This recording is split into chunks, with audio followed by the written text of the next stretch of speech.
সাহস তুই কোথায় পেয়েছিস? করো মা, কি হয়েছে আমারে কত?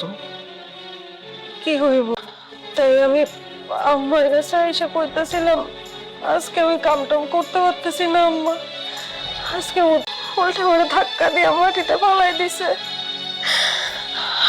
পেটে প্রচন্ড আঘাত পাইছে আমার বাচ্চা। তুমি সারা জীবন একই রকম রয়ে গেলা, তোমার একটু মায়া লাগে না?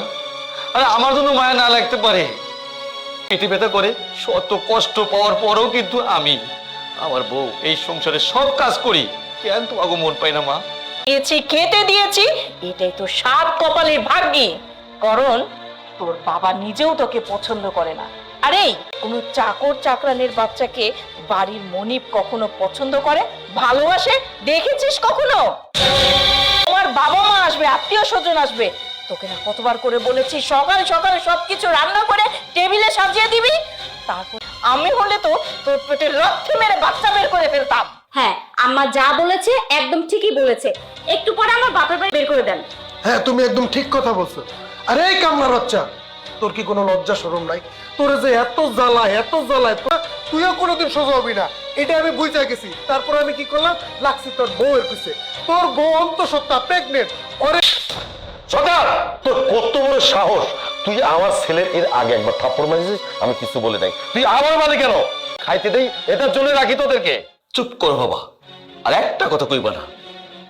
তোমার সন্তানের গায়ে হাত তুলছি দেখলা, তারে তুমি কেমন করে ধাক্কাইতে বাড়িতে বের করে দিতেছো বাবা? শোনো বাবা, তুমি যেমন আমাকে চাও না বাড়িতে থাকি, কোনো কিছু মনে করি নেই। আজ আমার মারে পায়া সব ভুলে গেছিলাম, কেউ আসলে আমার আপন না। জায়গায় দাঁড়ায় দাঁড়ায় ওখানে তামাশা দেখবা? একটা মানুষও তোমার ভালোবাসে না মন থেকে, বিন্দু মাত্র মায়া নাই। আর এই যে তো তোমার সৎ ভাই, তোমার সৎ ভাইয়ের বউ, তোমার সৎ মা, এখন কোনোদিন পাবো না। তুমি এইসব হজম করে নিতেছো কারণ তোমার বাপ আমার কেউ না, অন্য থাকবো না। আমরা যে পরিমাণ কষ্ট করি, এই কষ্ট যদি বাইরে যেয়ে করতাম এতদিন আমাকে সংসারটা অনেক গোছানো। আর কোনোদিন কারোরে আপন করতে পারবো এই জায়গায় এক মুহূর্তেও না। তোমার যদি থাকতে মন চাই তুমি থাকো, আমি চলে যাও। কোথায় যাচ্ছ? কি হয়েছে শুনতে চাও ভাই? কি হয়েছে? কিছু আর নাই। এই জায়গায় আমাকে আপন কারোর মন পাইনি, এই জন্য যে জায়গা আমার জন্য না, আমরা এই জায়গায় থাকি আর কি করবো? খেলাই তো আমরা এই ভারী চাইরা আছে। দুদিন পর আমার সন্তান পৃথিবীতে আইবো, আর যদি কোনো অপমান হয় তাহলে তো আমরা সহ্য করতে পারবো না। আজকে তো আমি কাম করতে পারতেছি না, আজকে একটু ডাক্তারের কাছে যাইতে হইব। একটু কামদার আপনার একটু সামনে দিয়ে মাটির মধ্যে ফেলাইছে। আমি জানি না আমার সন্তানের এখন কি অবস্থা। তোমরা থাকো ভাই, তোমরা সবাই ভালো থাকো। আমাকে আর কিচ্ছু বলতে হবে না। মা, এটা কেমন আচরণ? হ্যাঁ, তুমি একটা এরকম আচরণ কিভাবে করতে পারো? আর ভাই, এটা কেমন কথা? তুই ভাবিকে এভাবে ধাক্কা দিচ্ছিস কেন? ভাইটার কখনো খেয়াল রাখছো? রাখো নাই। তারপরেও এই মানুষটার মুখে কখনো এই ছাপ দেখি নাই যে এই মানুষটা তোমার আজ পর্যন্ত দেখলাম না কখনো কোনো কাজ করছে। এই পুরো পরিবারটা এখনো পর্যন্ত এই ভাই আর বলে তুমি তোমার সন্তানকে মানবা না, তুমি তোমার সন্তানের বউকে মানবা না, তুমি তাদেরকে স্বীকার করবা না। এটা কেন মা?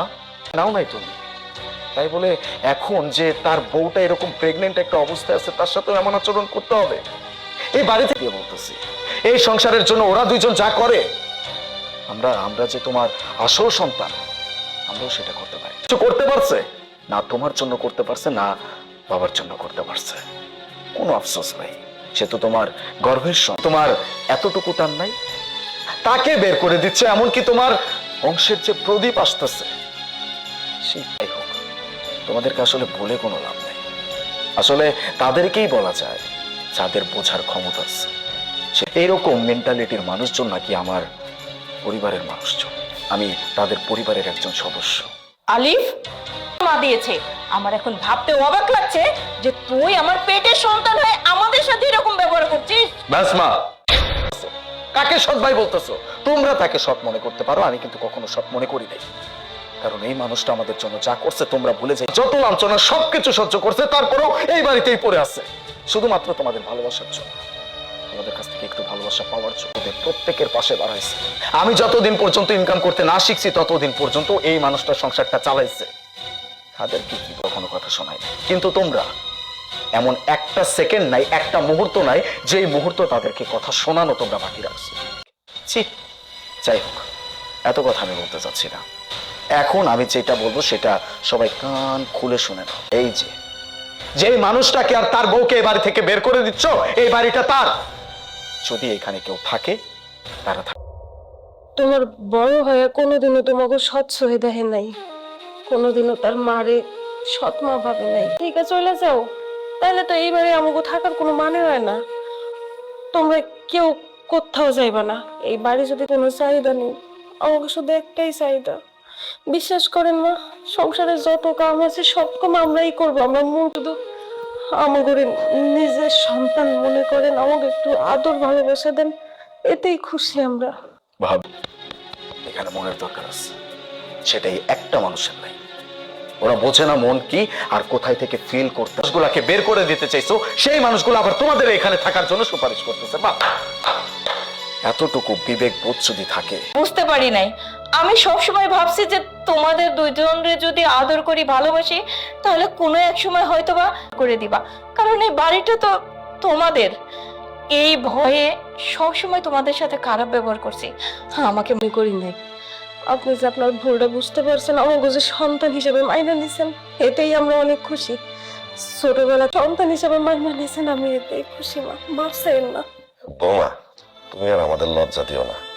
আমরা যে অন্যায়টা করি, ভালোবাসা দিয়ে ওকে বড় করিনি, আমি ওর নিজের সন্তান মনে করিনি। কিন্তু আজকে যেটা দেখলাম, যাই হোক বাবা। তুমি আমারে কি কইলা?